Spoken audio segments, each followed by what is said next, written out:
O Whindersson Nunes, um dos maiores humoristas do Brasil, foi internado para cuidar da sua saúde mental numa clínica psiquiátrica. Mas o que realmente aconteceu? O que essa história pode nos ensinar sobre saúde mental? Hoje nós vamos esclarecer todos esses fatos, nós vamos colocar de uma forma muito clara as relações de humor, quais são os critérios para a gente poder, enfim, decidir sobre uma internação e por que um transtorno mental nunca, jamais define quem você é. Se você quer saber de tudo isso, não perca esse vídeo até o final aqui no canal Saúde da Mente. Para a gente poder entender melhor essa situação, a gente tem que olhar para o histórico do Whindersson que nós temos ali, de acordo com o que foi divulgado na mídia. Desde muito jovem, ele ganhou milhões de fãs e passou por vários desafios emocionais. Em 2019, ele relatou que ele estava em tratamento por uma depressão severa. Em 2020, ele teve um evento trágico, né, a morte do filho dele, filho, enfim, recém-nascido, e desde então ele tem passado por momentos altos e baixos, ele tem compartilhado esses momentos nas redes sociais dele. E o que a gente sabe, então, sobre a internação? Bom, tem várias informações ali, prints, manchetes, mas de fato todas elas falam mais ou menos a mesma coisa, né? Que, na verdade, o Whindersson em si não se pronunciou oficialmente, mas a equipe dele indica que ele buscou uma ajuda médica especializada e ele voluntariamente aceitou uma internação. E aqui é uma coisa assim extremamente importante da gente esclarecer. Internação psiquiátrica não é um spa, não é uma escolha pessoal, é uma indicação médica. E a gente tem o direito de poder concordar ou não.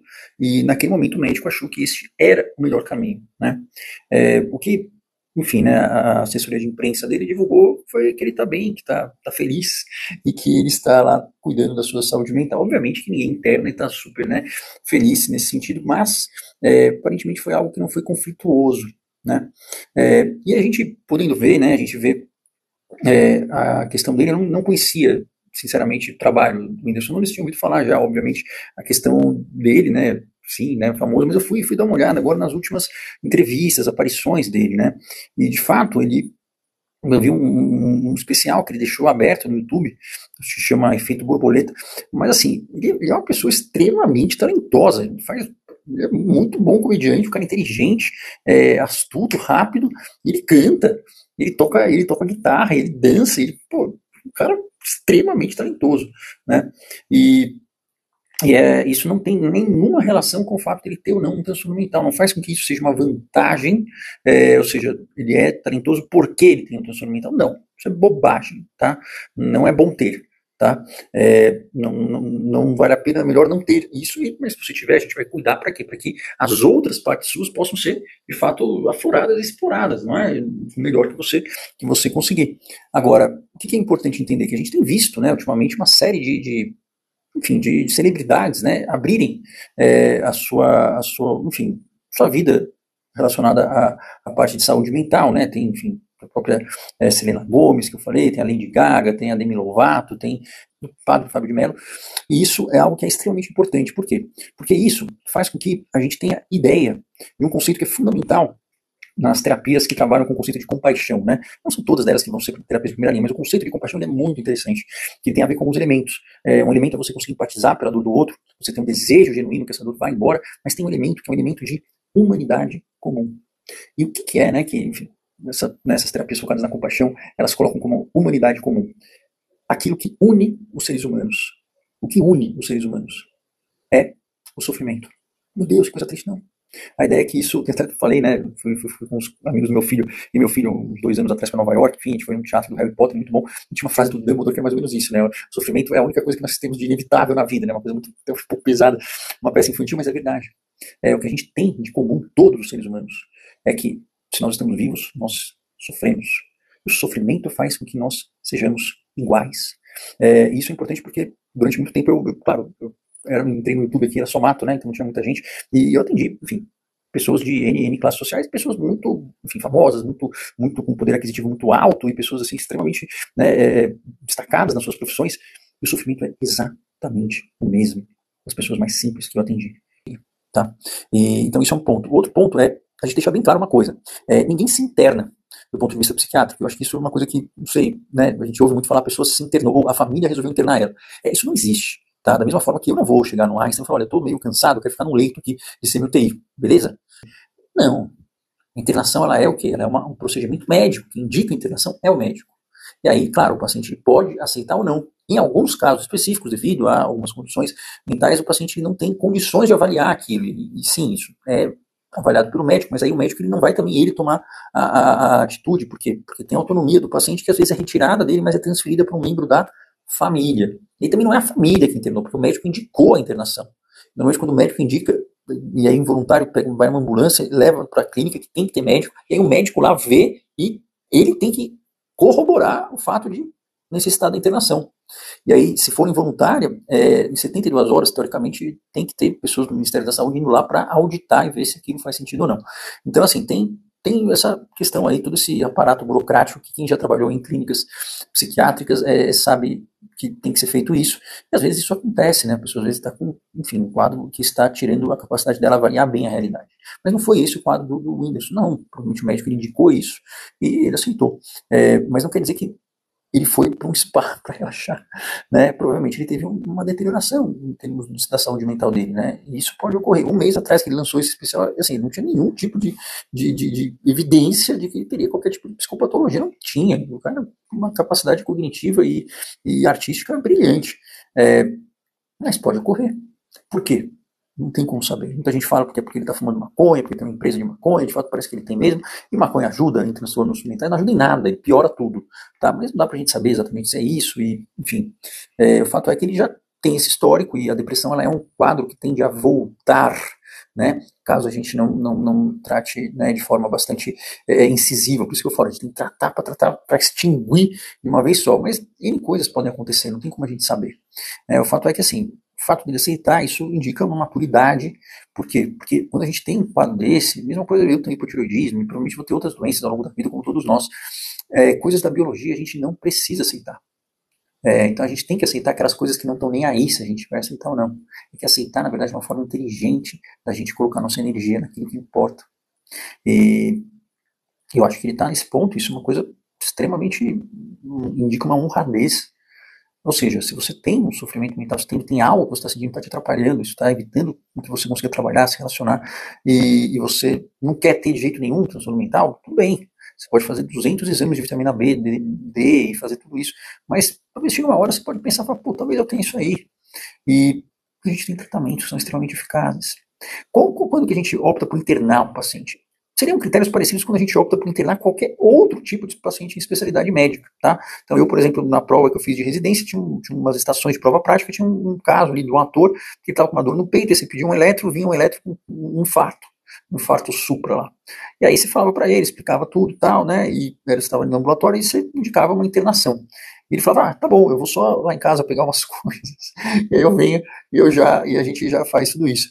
E aí isso era uma pegadinha, porque você tinha que falar para ele que não pode. Não, de forma nenhuma. Por quê?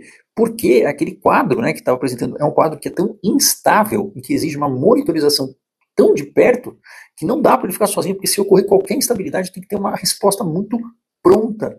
Por isso que a gente interna as pessoas na UTI, por exemplo, né, porque para ficar uma coisa que seja a resposta pronta. Tá? E isso que vai definir a gradação do tipo de internação, isso que define a alta. Então nós temos critérios para isso. Tá?